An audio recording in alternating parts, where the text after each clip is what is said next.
नमस्कार दोस्तों, मेरा नाम है अर्पित और आज के इस वीडियो के अंदर हम हॉर्नबिल की पोएम द चाइल्डहुड को पढ़ने वाले हैं। तो दोस्तों आप देखते रहिएगा इस वीडियो को और इस वीडियो के अंदर हम कुछ कमाल धमाल क्वेश्चंस भी यहाँ पर सॉल्व करने वाले हैं, जिससे कंप्लीट पोएम हमें समझ में आ जाएगी।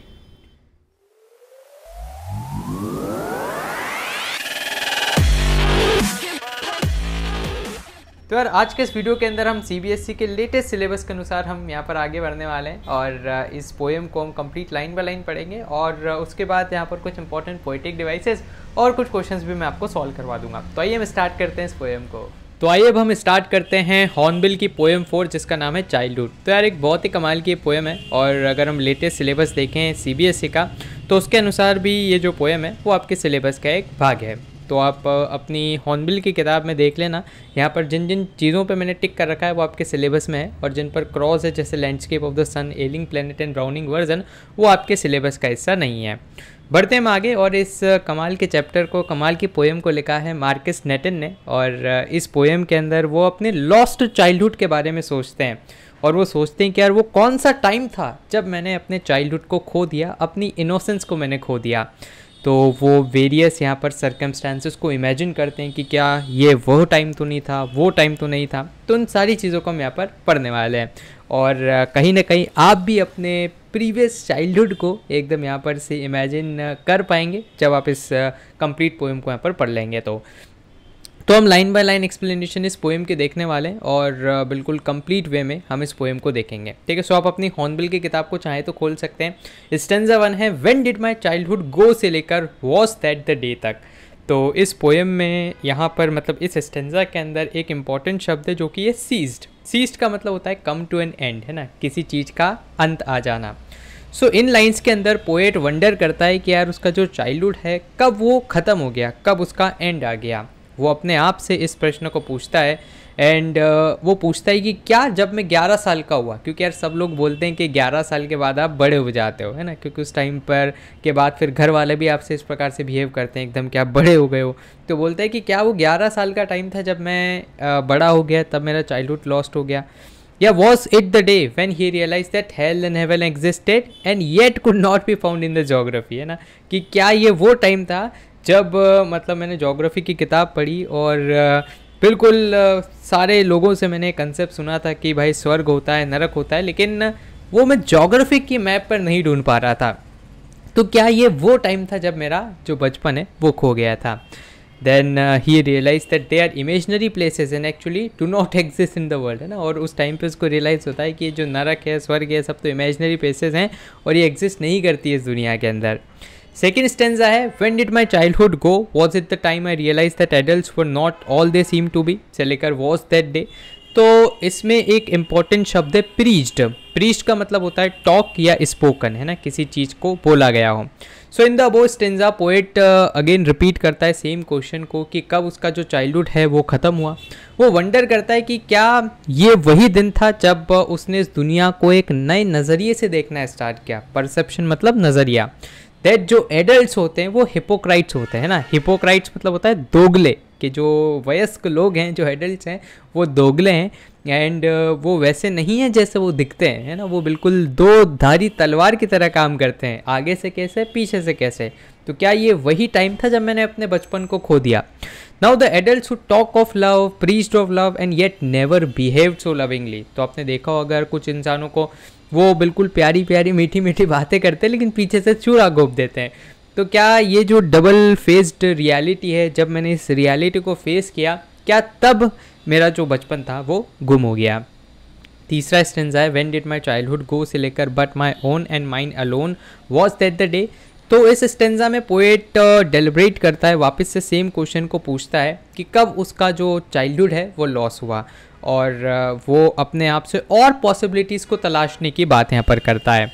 फिर वो वंडर करता है the day he realise that his mind was his own, है ना। पहले बचपन में लगता है कि यार ये जो दिमाग है अपना नहीं है, बस जो सामने वाला बोलते हैं वो कर लेते थे, लेकिन अब उसको रियलाइज़ हो जाता है कि बिड़ू भाई ये दिमाग अपना है ना, और हम इसको जैसे चाहें वैसे यूज़ कर सकते हैं, जो चाहें जो सोच सकते हैं and we are not bound by anyone, किसी से हम बाउंड नहीं है। तो क्या ये वो टाइम था जब मेरा जो चाइल्डहुड है वो गुम गया था।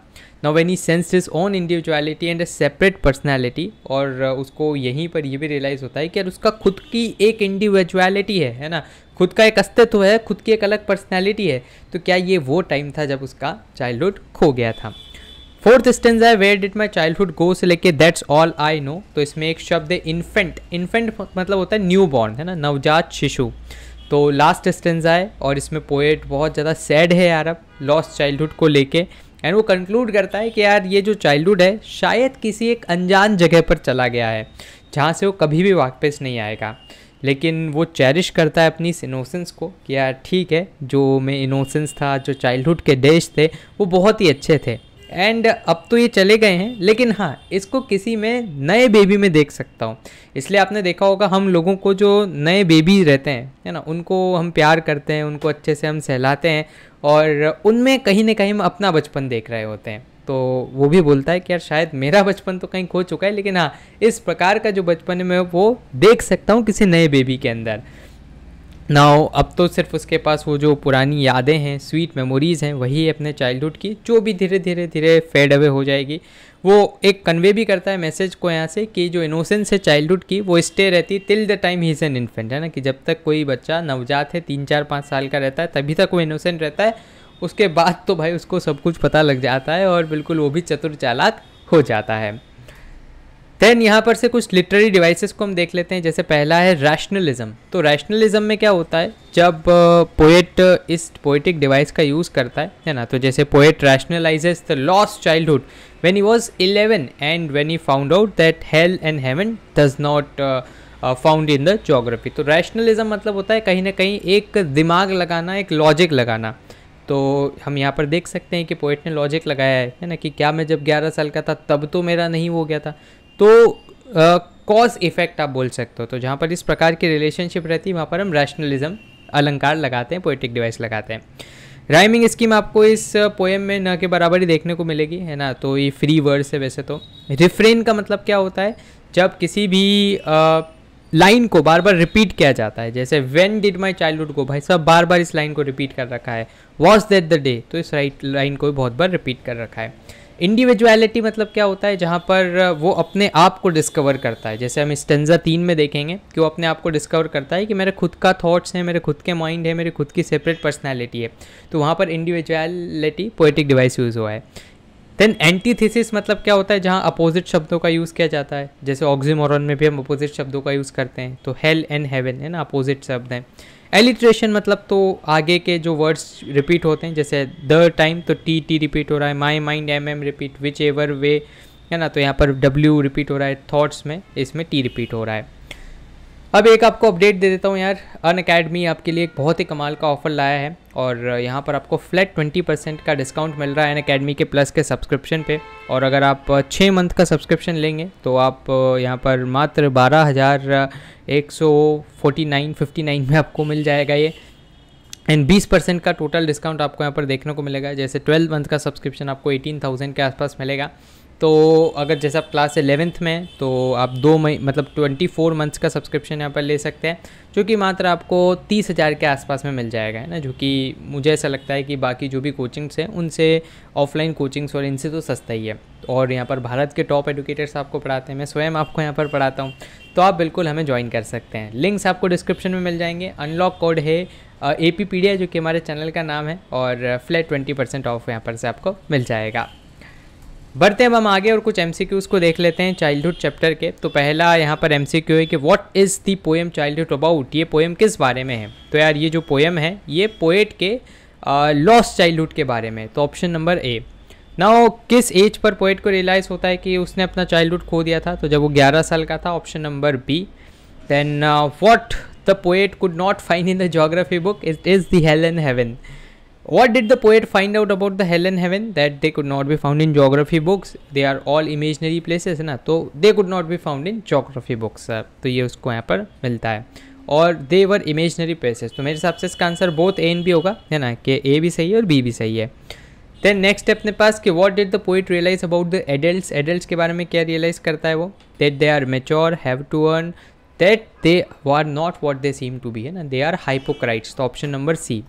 Then why are the adults not what they are seem to be? because they talk in preach of love but do not act so. So option number A. What did the poet realize about his mind when he lost his childhood? क्या उसको realize होता है that whenever he can use it whenever he wants, है ना. तो उसने यही देखा था कि वो अपने माइंड को जैसे चाहे वैसे यूज़ कर सकता है. तो option number A.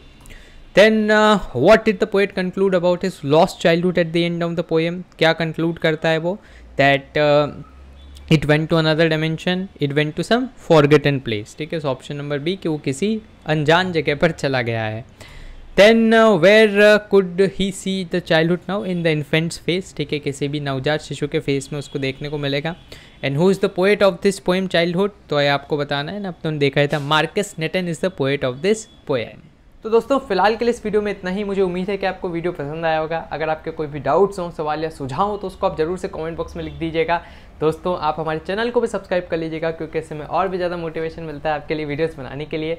Subscribe button के पास बने एक बेल आइकन को आप जरूर से दबा दीजिएगा ताकि हमारे चैनल के लेटेस्ट नोटिफिकेशंस आपसे मिस ना हो. तो दोस्तों धन्यवाद. जय हिंद, जय भारत.